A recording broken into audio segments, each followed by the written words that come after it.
എന്റെ കർത്താവേ, ലോകമെങ്ങും പോയി എല്ലാ സൃഷ്ടികളോടും സുവിശേഷം പ്രഘോഷിക്കുന്നു എന്നാകുവാൻ ഞാൻ എന്റെ ഹൃദയത്തിൽ സ്വീകരിക്കുന്നു. ലോകത്തിന്റെ അതിർത്തികൾ വരെ ഈ സദ്വാർത്ത അറിയിക്കുവാൻ എന്റെ ഹൃദയം വെമ്പൽ കൊള്ളുന്നു.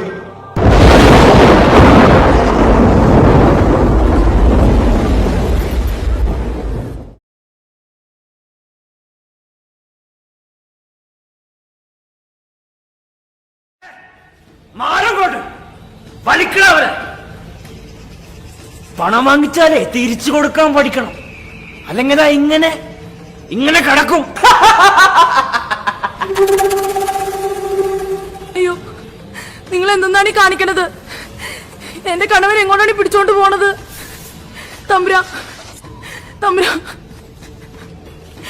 എന്റെ കണവനൊന്നും ചെയ്യല് തമ്പുരാ. ഞങ്ങള് പാവങ്ങളാണ് തമ്പുരാ. ദൈവങ്ങളെ, ഈ പാവങ്ങളുടെ നിലവിളി കേൾക്കണമേ. അടിയങ്ങളെ രക്ഷിക്കണേ.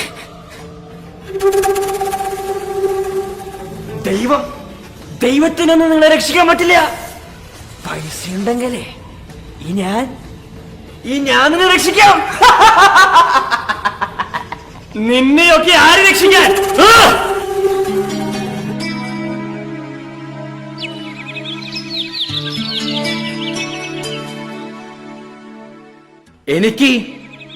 എനിക്ക് ഇവരെ രക്ഷിക്കാൻ പറ്റുമോ രാജകിങ്കരന്മാരെ? ഓ, ഇതാരാണാവോ ഈ രക്ഷകൻ? എന്റെ പേര് തോമസ്. ഞാൻ അങ്ങ് യെരുസലേമിൽ നിന്ന് വരുന്നു. രാജകിങ്കരന്മാരെ, എന്നോട് പറയൂ, ഇവർ ചെയ്ത തെറ്റെന്താണ്? ഇവരെയിട്ട് ഇങ്ങനെ ഉപദ്രവിക്കുന്നത് എന്തിനാണ്? നാട്ടുരാജ്യത്തിൽ കരം കൊടുക്കാൻ കഴിവില്ലാത്തവൻ അടിമവേല ചെയ്യണമെന്നാണ് ഇവിടുത്തെ നിയമം. രാജകൽപ്പന അനുസരിച്ചാണ് ഞങ്ങൾ ഇവരെ കൊണ്ടുപോകുന്നത്. ഞങ്ങളെ രക്ഷിക്കണേ തമ്പുരാ.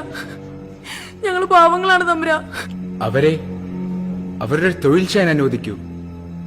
കടം അവര് തന്നു വീട്ടിക്കോളൂ. കടം വീട്ടാനോ ഇവരോ? ഹേ മനുഷ്യ, ഇവനും കുടുംബവും കടം കൊടുക്കാനുള്ള തുക കുന്നുകൂടി ഇപ്പോ എത്രയായെന്നറിയാമോ? 100 വെള്ളി നാണയം. ഇവനും പെമ്പ്രനോത്തിയും 10 തലമുറ പണിയെടുത്താലും വീട്ടാൻ പറ്റില്ല ഈ കടം.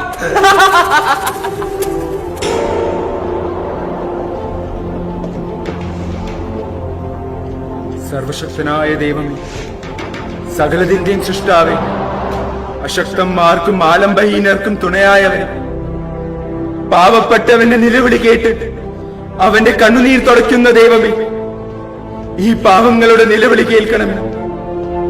ഇവരോട് കരുണ തോന്നി അങ്ങയുടെ അത്ഭുതകരമായ കരം നീട്ടണമേ. അടയാളങ്ങളിലൂടെ സംസാരിക്കണമേ. അങ്ങയുടെ പ്രിയപുത്രനായ യേശുക്രിസ്തുവിന്റെ നാമത്തിൽ ഇവിടെ അത്ഭുതങ്ങൾ സംഭവിക്കട്ടെ. അങ്ങനെ ഞാൻ വിശ്വസിക്കുന്ന എന്റെ ദൈവം യഥാർത്ഥ ദൈവമാണെന്ന് കേൾക്കുന്ന ഈ ജനം മുഴുവനും അറിയട്ടെ.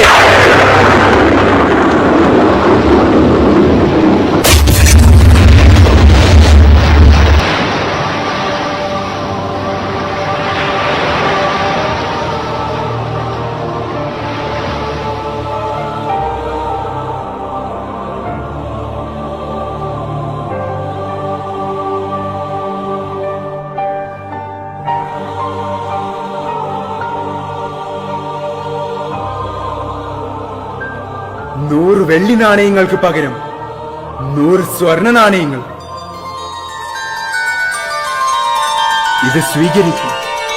ഇവനെ വെറുതെ വിടും.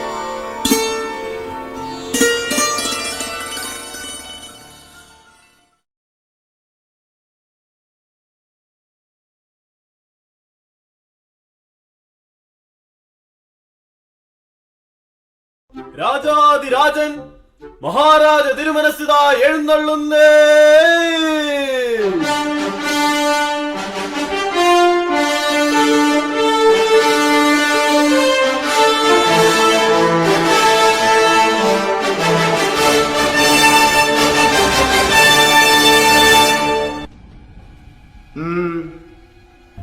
എന്താ എല്ലാവരും കാര്യമായി എന്തോ ചർച്ചയിലാണല്ലോ?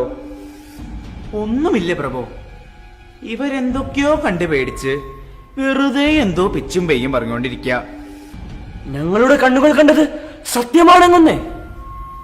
അത് വിശ്വസിക്കാതിരിക്കാൻ ഞങ്ങൾക്കാവില്ല. എന്താണ് നിങ്ങൾ കണ്ടത്?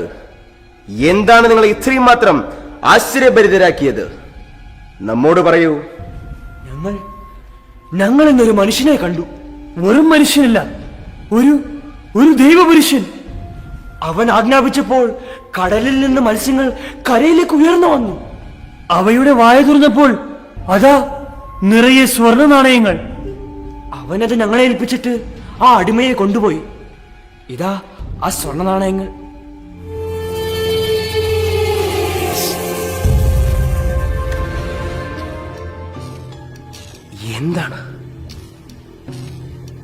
എന്താണ് നാം ഈ കാണുന്നത്? അത്ഭുതമായിരിക്കുന്നു. ആരാണ് അയാൾ? ആരാണ് ആ ദിവ്യപുരുഷൻ? രാജാവേ, ഇതിൽ എന്തോ തട്ടിപ്പുണ്ട്. ഈയിടെ കുറെ തട്ടിപ്പുകാർ ഇറങ്ങിയിട്ടുണ്ടെന്നാണ് കേൾക്കുന്നത്. അത് സ്വർണ്ണൊന്നും ആയിരിക്കില്ല, മത്സ്യങ്ങളുടെ വായിൽ സ്വർണ്ണ നാണയങ്ങൾ. മണ്ടത്തരം. രാജാവേ, ഞങ്ങൾ പറയുന്നത് സത്യമാണ്. ആദ്യം ഞങ്ങളും സംശയിച്ചിരുന്നു, എന്നാൽ ഇത് സ്വർണം തന്നെയാ. എങ്കിൽ എന്തുകൊണ്ട് നിങ്ങൾ അവനെ ഇവിടെ കൂട്ടിക്കൊണ്ടുവന്നില്ല? ആട്ടെ, അവനിപ്പോൾ എവിടെയുണ്ട്? അവൻ എങ്ങോട്ടാണ് പോയതെന്ന് ഞങ്ങൾക്കറിയില്ല പ്രഭു. ആ തനി തങ്ങത്തെ വിട്ട് കളഞ്ഞോടാ. അവൻ എവിടെയുണ്ടെങ്കിലും നമ്മുടെ മുമ്പിൽ ഹാജരാക്കണം. ഇല്ലെങ്കിൽ നിങ്ങളുടെ രണ്ടിന്റെയും തല കൊയ്യും. പൊക്കോ.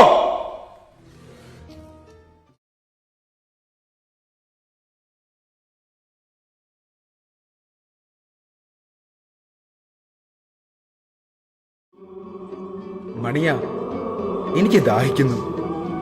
കുടിക്കാൻ അല്പം വെള്ളം തരുമോ? തമ്പ്ര, അരുത്. അങ്ങടിമയുടെ കുടിൽ വന്ന തന്നെ ഞങ്ങളുടെ സുഹൃത്തും. ഞങ്ങൾ പുഴ താഴ്ചജാതിക്കാരുടെ പക്കൽ നിന്നും ഒന്നും കഴിച്ചുകൂടാ. മനുഷ്യരെല്ലാരും ഒന്നാണ് മണിയ, ദൈവത്തിന്റെ മക്കൾ. സർവശക്തനായ ദൈവം സ്വന്തം ഛായയിലും സാദൃശ്യത്തിലും സൃഷ്ടിക്കപ്പെട്ടവർ. അവർക്കിടയിൽ ജാതിയുടെയോ മതത്തിന്റെയോ വേർതിരിവുകളില്ല. ഇന്ന് ഈ ഭവനത്തിൽ നിന്ന് ഞാൻ ഭക്ഷിക്കും. എന്താണ് നിന്റെ കയ്യിലുള്ളത്? എന്ത് തന്നെയായാലും കൊണ്ടുവരൂ.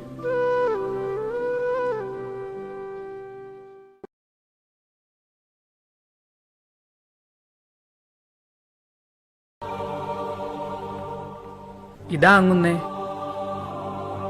ദൈവത്തിന്റെ വാത്സല്യ മക്കളെ, യേശുവിനെ സ്വന്തമാക്കാൻ വിളിക്കപ്പെട്ടവർ, നിങ്ങൾക്കെല്ലാവർക്കും നമ്മുടെ പിതാവായ ദൈവത്തിൽ നിന്നും കർത്താവായ യേശുക്രിസ്തുവിൽ നിന്നും സമാധാനം.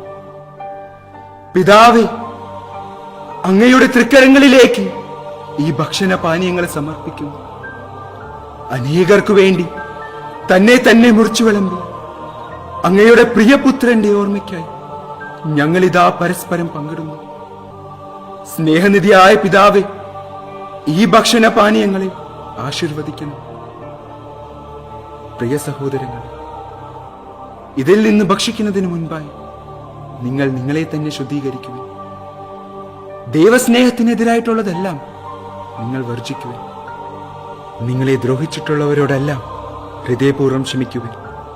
അങ്ങനെ ദൈവമക്കളുടെ സ്വാതന്ത്ര്യത്തോടെ ദൈവത്തെ പിതാവേ എന്ന് വിളിക്കുവിൻ. അവിടുത്തെ മാർഗത്തിൽ ചരിക്കുവിൻ.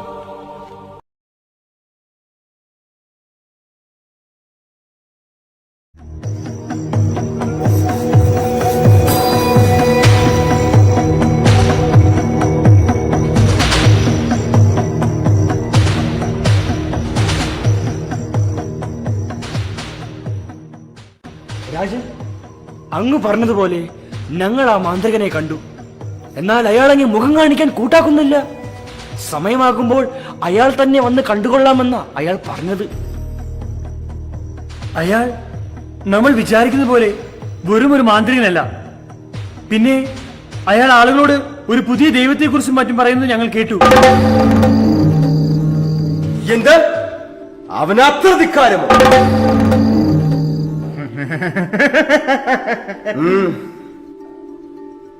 നമ്മെ മുഖം കാണിക്കാൻ സമ്മതമല്ലെന്ന് പറഞ്ഞ അധികാരി ആരാണ്? അവനെ നിസ്സാരക്കാരനായി കാണരുത്. തോമസ് എന്ന അവന്റെ പേര്. കടലിനക്കരയിൽ നിന്ന് വന്ന ഒരാളാണ്. അന്ന് ആ കടൽക്കരയിൽ വെച്ച് കാണിച്ച ആ മാന്ത്രിക വിദ്യ അത് അവന്റേതല്ല.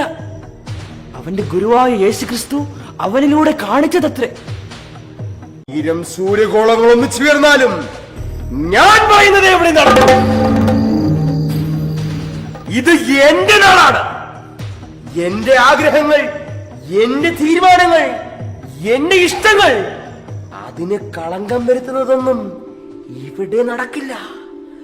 അതിന് ഞാൻ ആരെയും അനുവദിക്കില്ല. ജനങ്ങളെല്ലാം അവന്റെ കൂടെയാണ്. ജനങ്ങൾ അവന്റെ കൂടെയാണെന്നുള്ളത് നമ്മെ അസ്വസ്ഥനാക്കുന്നു. തന്റെ തോട്ടത്തിൽ താൻ നടാത്തതൊന്നു വളർന്നാൽ അത് മറ്റു ചെടികൾക്ക് ദോഷം ചെയ്യുമെന്നറിഞ്ഞാൽ എത്ര നല്ലതായാലും പിഴുതു കളഞ്ഞാൽ എനിക്ക് ശീലം.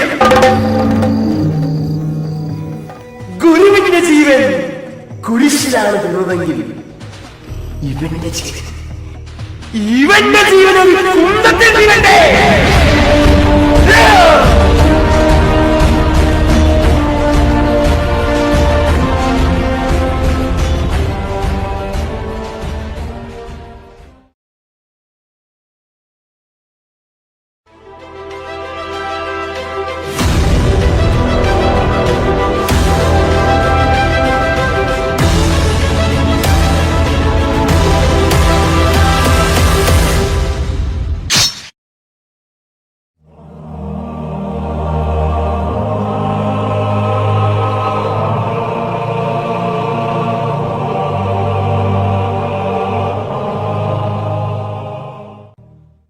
തന്റെ കർത്താവിനെ പ്രതി ഒരു രക്തസാക്ഷിയായി മരിക്കുവാൻ അവന് കൃപ ലഭിച്ചു.